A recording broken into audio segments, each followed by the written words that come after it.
now want to introduce a man whose eloquent voice led millions of blacks and white supporters in the fight for equal rights and first-class citizenship in the 60s.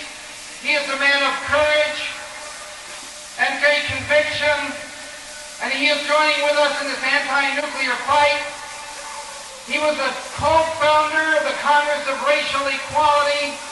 He is now the executive director of the Coalition of American Public Employees. It is a very real privilege and pleasure for me to introduce James Farmer.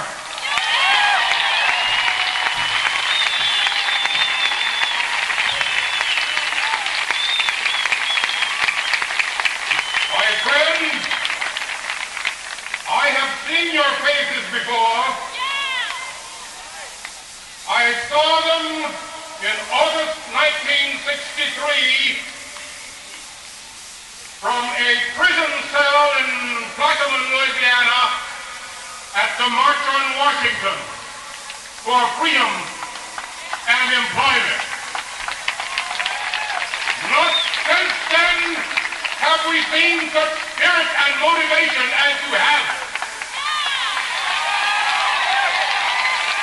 That legacy, that baton, which was dropped by the murdered Martin Luther King and the others, has now passed on to you. No, it is not passed on to you.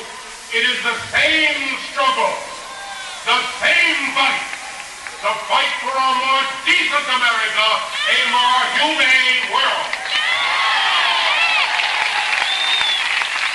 You today may be sparking a movement all over the country, and with the messages of support from Asia, from Africa and Europe and the islands of the sea, perhaps a worldwide movement where the people at long last will rise up and say no to nuclear power. 4 years ago I was in Japan and tried to meet with the descendants and descendants of descendants of Hiroshima and Nagasaki. It was difficult to find them. They were like a colony of lepers, untouchables. No one wanted their genes. Now we will carry that burden in our national conscience forever. But my friends, what insanity, what madness, what greed would lead us to do the same thing to our own children, little by little, all over our country, with nuclear reactors. Oh, a few minutes ago, you had a moment of silence for the murdered children in Atlanta. God bless you.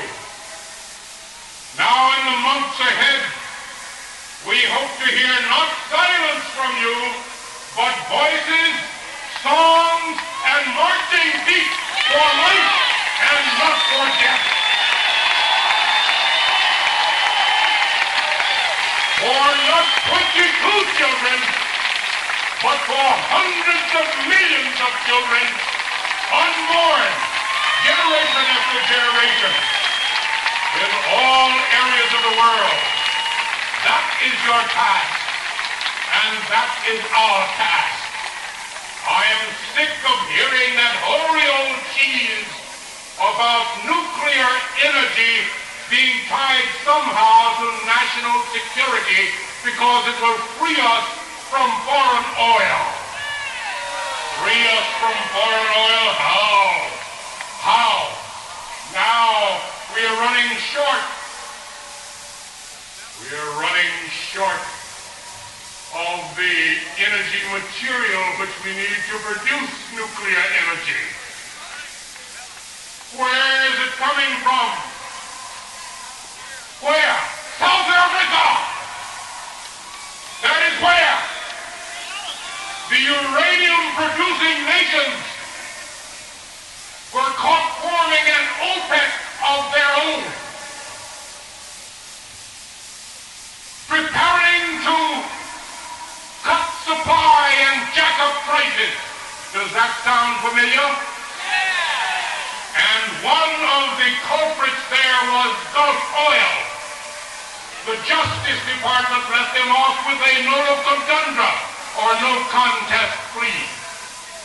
We will be freed from reliance upon foreign oil by tying ourselves more closely to South Africa. And speaking of South Africa, our coal mining brothers in this country now are competing against South African coal mined by slaves in South Africa. That coal from South Africa is competing in European markets. And even over here in 1978, during the coal strike in our country, I am informed that South African coal was unloaded in Baltimore. We must protect and support our mine workers. Coal, renewable fuels, conservation. Oh, my friends, fight for life and not for death. Stay out for the children yet unborn, that they may not die.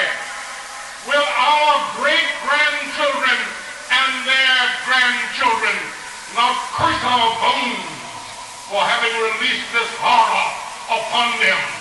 Say in the words then of Edna St. Vincent Millay, I shall die, but that is all that I shall do for death. I am not on death payroll. Are you?